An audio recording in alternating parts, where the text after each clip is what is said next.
Thank you, Chris, for that kind introduction and for your tremendous work on behalf of our Second Amendment. Thank you very much.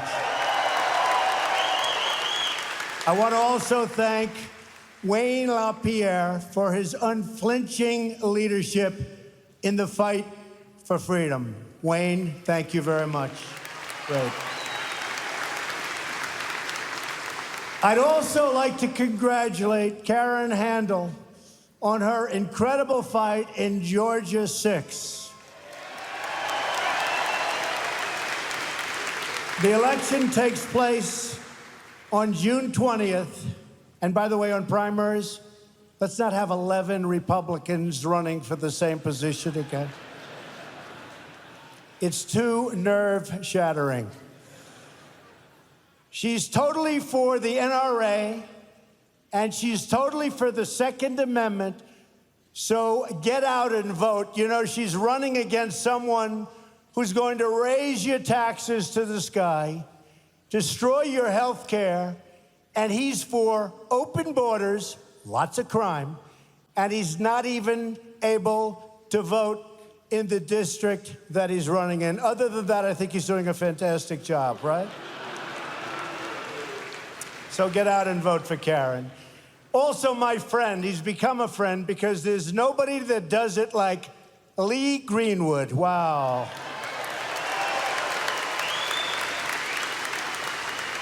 Lee's anthem is the perfect description of the renewed spirit sweeping across our country. And it really is indeed sweeping across our country. So, Lee, I know I speak for everyone in this arena when I say we are all very proud, indeed, to be an American. Thank you very much, Lee.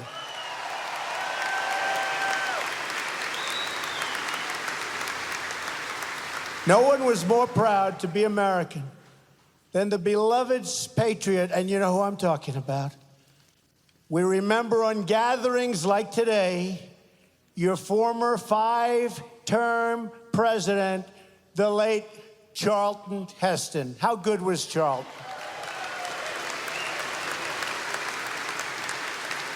And I remember Charlton, he was out there fighting when maybe a lot of people didn't want to be fighting. He was out there for a long time. He was a great guy. And it's truly wonderful to be back in Atlanta and back with my friends at the NRA. You're my friends, believe me.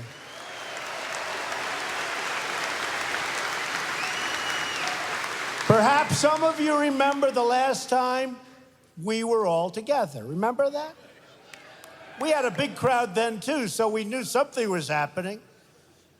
But it was in the middle of a historic political year and in the middle of a truly historic election. What fun that was, November 8th. Wasn't that a great evening? Do you remember that evening? Remember that?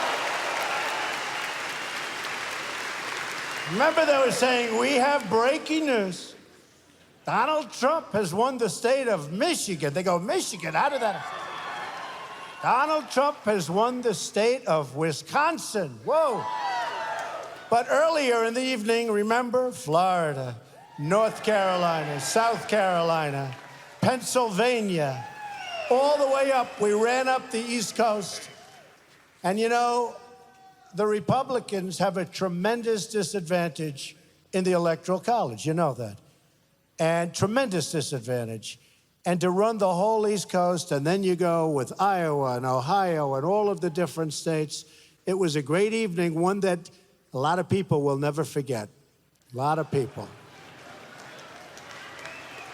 Not going to forget that evening.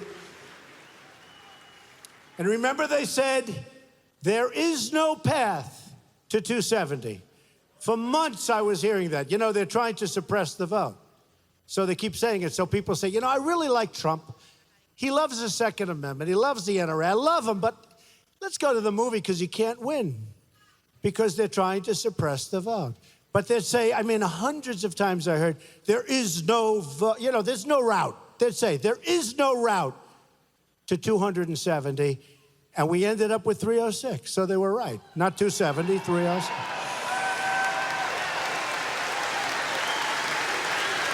That was some evening. Big sports fans said that was the single most exciting event they've ever seen. That includes Super Bowls and World Series and boxing matches. That was an exciting evening for all of us, and it meant a lot. Only one candidate in the general election came to speak to you, and that candidate is now the President of the United States standing before you again.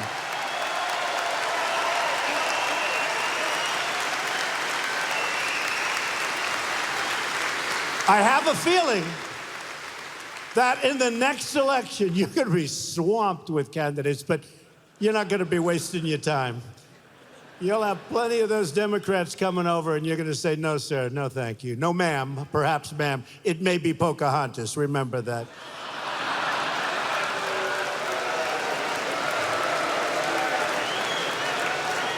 And she is not big for the NRA, that I can tell you.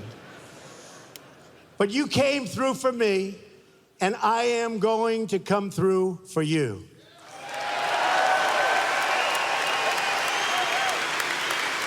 I was proud to receive the NRA's earliest endorsement in the history of the organization. And today I am also proud to be the first sitting president to address the NRA Leadership Forum since our wonderful Ronald Reagan in 1983.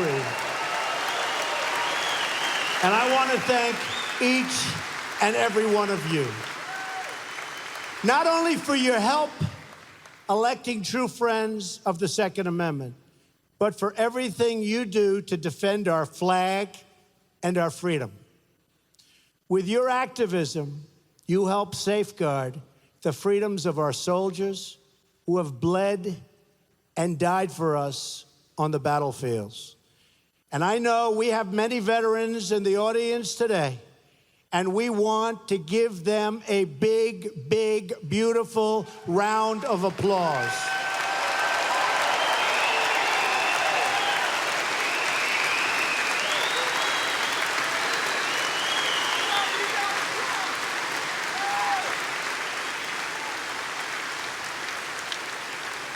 And like I promised, we are doing a really top job already. 99 days, but already with the Veterans Administration, people are seeing a big difference. We are working really hard at the VA, and you're going to see it, and you're already seeing it, and it's my honor. I've been telling you we're going to do it, and we're doing it. Thank you.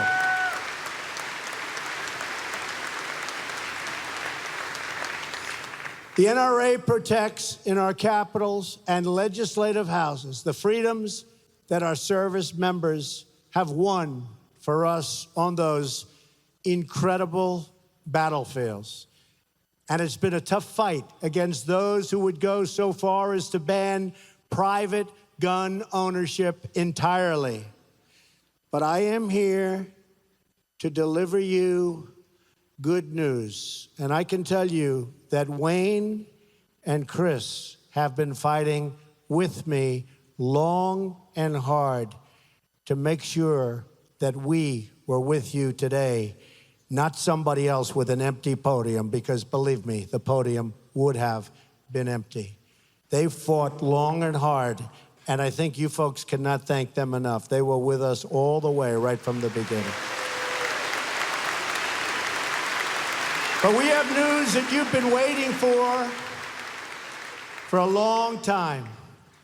The 8-year assault on your Second Amendment freedoms has come to a crashing end.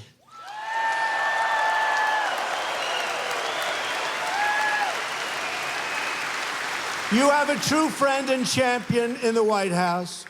No longer will federal agencies be coming after law-abiding gun owners. No longer will the government be trying to undermine your rights and your freedoms as Americans. Instead, we will work with you by your side.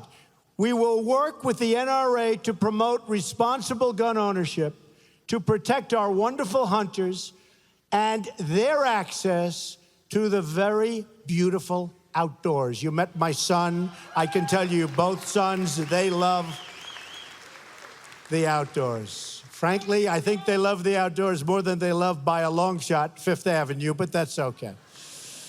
And we want to assure you of the sacred right of self-defense for all of our citizens.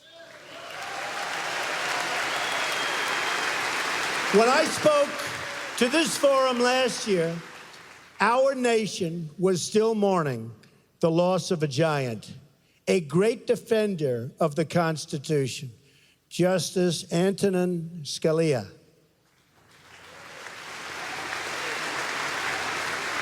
I promised that if elected, I would nominate a justice who would be faithful and loyal to the Constitution.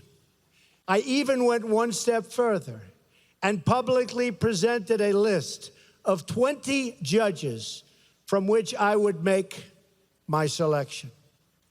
And that's exactly what we did. And by the way, I want to thank really Heritage, and I want to thank also all of the people that worked with us. Where's Leo? Is Leo around here? Where is he? He's got to be here. Where is he? He has been so good. But and also from Heritage, Jim DeMint, it's been amazing. I mean, those people have been fantastic. They've been real friends. The Federalist people, where are they? Are they around here someplace? They really helped us out. I kept my promise, and now, with your help, our brand new justice, and he is really something very special, Neil Gorsuch, sits on the bench of the United States Supreme Court. For the first time in the modern political era, we have confirmed a new justice in the first 100 days.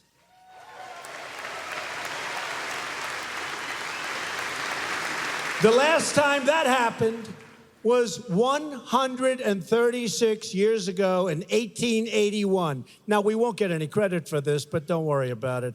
The credit is in the audience, right? The credit is in the audience. All of those people.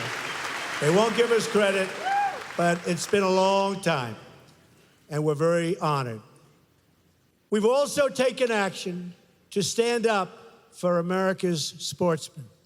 On their very last full day in office, the previous administration issued an 11th hour rule to restrict the use of lead ammunition on certain federal lands. Have you heard about that, folks? I'm shocked to hear that. You've all heard about that. You've heard about that. On his first day as Secretary of the Interior, Ryan Zinke eliminated the previous administration's ammunition ban.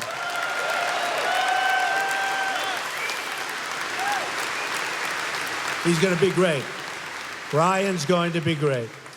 We have also moved very quickly to restore something gun owners care about very, very much. It's called the rule of law. We have made clear that our administration will always stand with the incredible men and women of law enforcement. In fact, countless members of law enforcement are also members of the NRA because our police know that responsible gun ownership saves lives and that the right of self-defense is essential to public safety. Do we all agree with that?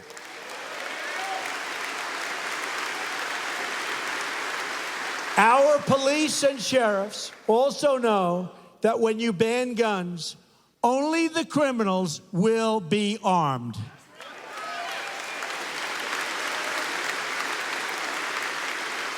For too long, Washington has gone after law-abiding gun owners while making life easier for criminals, drug dealers, traffickers, and gang members.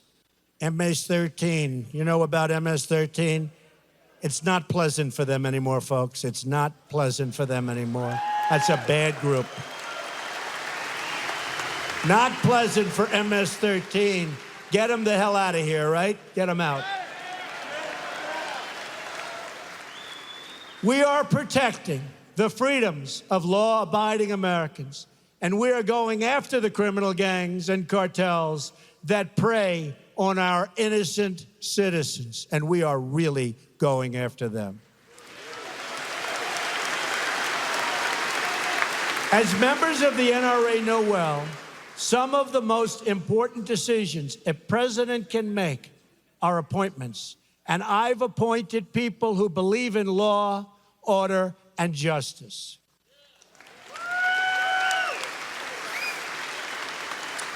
That is why I have selected as your Attorney General, number one, a really fine person, a really good man, a man who has spent his entire career fighting crime, supporting the police, and defending the Second Amendment.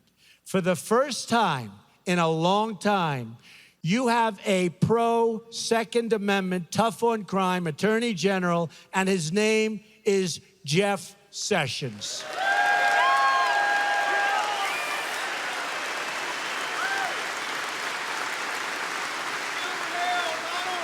And Attorney General Sessions is putting our priorities into action. He's going after the drug dealers who are peddling their poison all over our streets and destroying our youth. He's going after the gang members who threaten our children, and he's fully enforcing our immigration laws in all 50 states. And you know what? It's about time.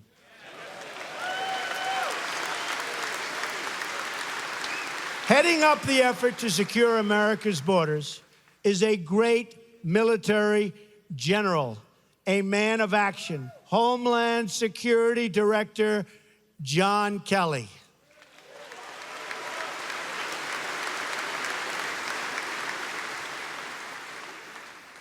Secretary Kelly, who used to be General Kelly, is following through on my pledge to protect the borders, remove criminal aliens, and stop the drugs from pouring into our country.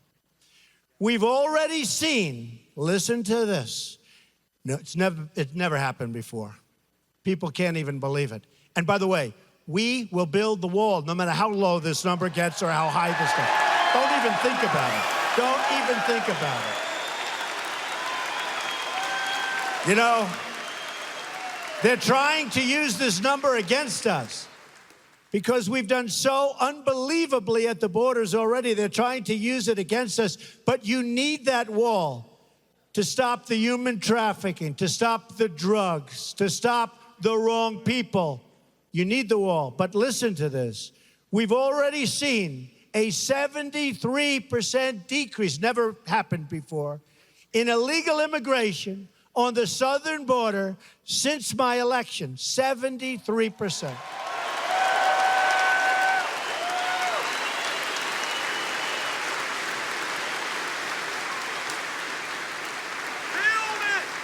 You see what they're doing, right?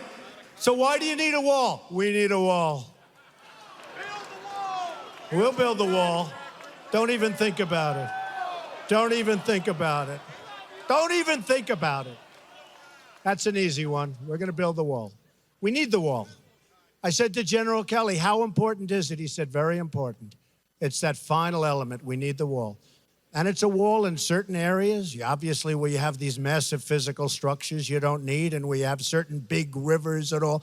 But we need a wall, and we're going to get that wall. And the world is getting the message. They know that our border is no longer open to illegal immigration, and that if they try to break in, you'll be caught and you'll be returned to your home. You're not staying any longer. And if you keep coming back illegally after deportation, you will be arrested, prosecuted, and you will be put behind bars. Otherwise, it'll never end.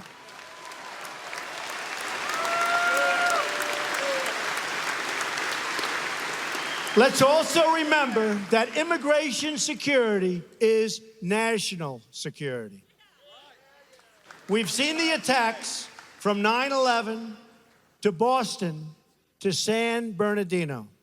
Hundreds of individuals from other countries have been charged with terrorism-related offenses in the United States.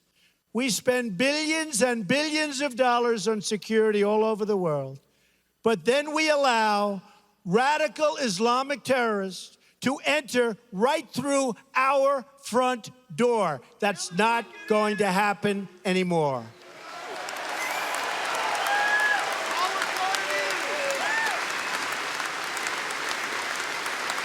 It's time to get tough. It's time we finally got smart. And yes, it's also time to put America first.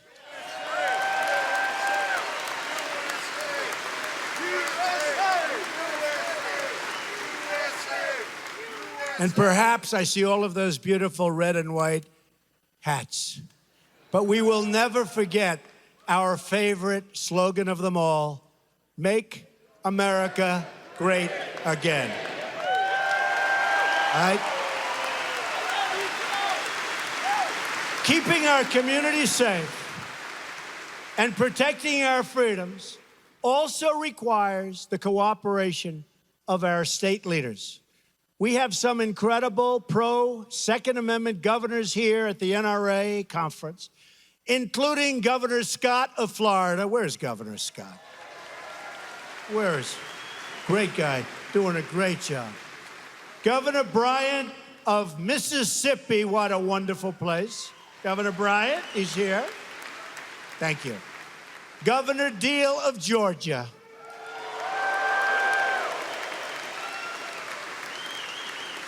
And we're also joined by two people that, well, one I loved right from the beginning.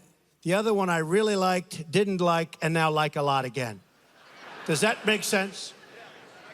Senator David Perdue, he was from the beginning. And Senator Ted Cruz, like, dislike, like. Where are they? Good guys. Good guys, smart cookies. Each of these leaders knows that public officials must serve under the Constitution, not above it. We all took an oath to preserve, protect, and defend the Constitution of the United States, and that means defending the Second Amendment.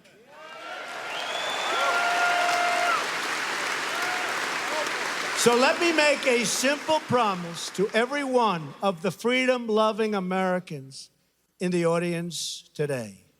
As your president, I will never, ever infringe on the right of the people to keep and bear arms. Never, ever.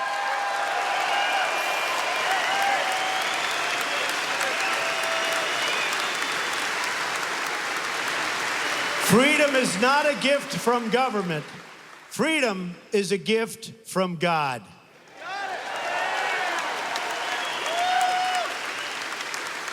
It was this conviction that stirred the heart of a great American patriot.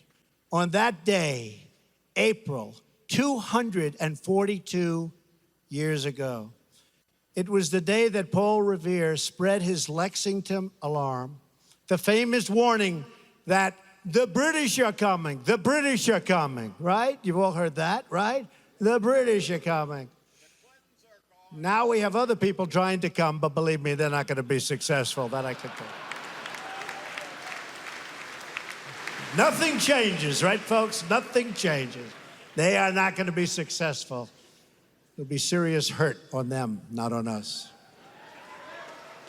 Next came the shot, heard round the world, and then a ragtag army of God-fearing farmers, frontiersmen, shopkeepers, merchants that stood up to the most powerful army at that time on earth, the most powerful army on earth. But we sometimes forget what inspired those everyday farmers and workers in that great war for independence. Many years after the war, a young man asked Captain Levi Preston, aged 91, why he fought alongside his neighbors at Concord. Was it the Stamp Act? Was it the tea tax? Was it a work of philosophy? No, the old veteran replied. Then why, he was asked. Young man, the captain said, what we meant in going for those redcoats was this. We always had governed ourselves, and we always meant to govern ourselves.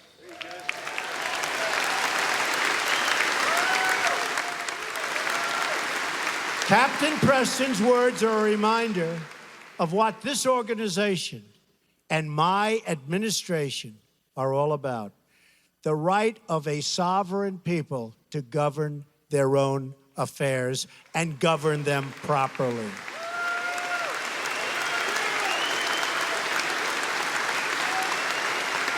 We don't want any longer to be ruled by the bureaucrats in Washington or in any other country for that matter. In America, we are ruled by our citizens. We are ruled by each and every one of you. But we can't be complacent. These are dangerous times. These are horrible times for certain obvious reasons. But we're going to make them great times again. Every day, we are up against those who would take away our freedoms, restrict our liberties, and even those who want to abolish the Second Amendment. We must be vigilant, and I know you are all up to the task. Since the first generation of Americans stood strong at Concord, each generation to follow has answered the call to defend freedom in their time. That is why we are here today, to defend freedom for our children, to defend the liberty of all Americans, and to defend the right of a free and sovereign people to keep and bear arms. I greatly appreciated your support on November 8th in what will hopefully be one of the most important and positive elections for the United States of all time. And to the NRA, I can proudly say, I will never, ever let you down. Thank you. God bless you. God bless our Constitution. And God bless America. Thank you very much. Thank you.